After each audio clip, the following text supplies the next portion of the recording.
کونړ کې د انټر کلب په نوم د 40 لوبډلو ترمنځ خپلمنځي سیالۍ پیل شوې چې نږدې 2 میاشتې به دوام وکړي. د کونړ کرکټ بورډ مسؤلین وایي د داخلي کلبونو ترمنځ د کرکټ دغه 500 ورځو سیالیو د جوړېدو موخه یې د ولایتي لوبډلې رامنځته کول او د غوره لوبغاړو پیدا کول په ګوته شوي. د هغه ځوانانو غوندې د امارت اسلامي تر شا ودرېږي، د اسلامي نظام د استحکام دپاره خپلې هلې ځلې لکه مخکې چې ما ویل چې دغه ورزش کې دی نیت دا وکړي چې موږ به دغه اسلامي نظام نه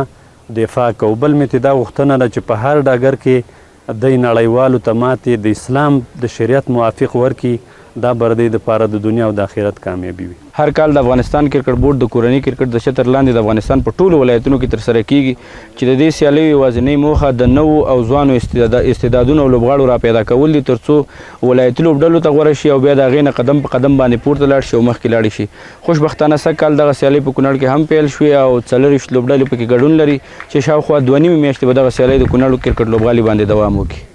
د اسداباد منډکول کرکټ په مرکزي لوبغالي کې د دې جوړو شوو سیالیو پیل نن د کرهالې د قاضیانو او د نواباد ټایګرز کرکټ لوبډلو ترمنځ وشو. په همدې حال کې د کرکټ هغه لوبغاړي چې په یادو سیالیو کې لوبیږي وای دا وړ سیالي د کورني کرکټ ودې او د لوبغاړو د استعدادونو په پیاوړتیا کې ګټورې دي او په وینا یې چې له دې لارې به وکولی شي د کرکټ په برخه کې لا پرمختګ وکړي. ځوانان خپل استعدادونه ښیي، دغه سیالۍ ډېرې ښې سیالۍ دي. دغه سیالۍ چې ترسره شي نو ځوانان پکې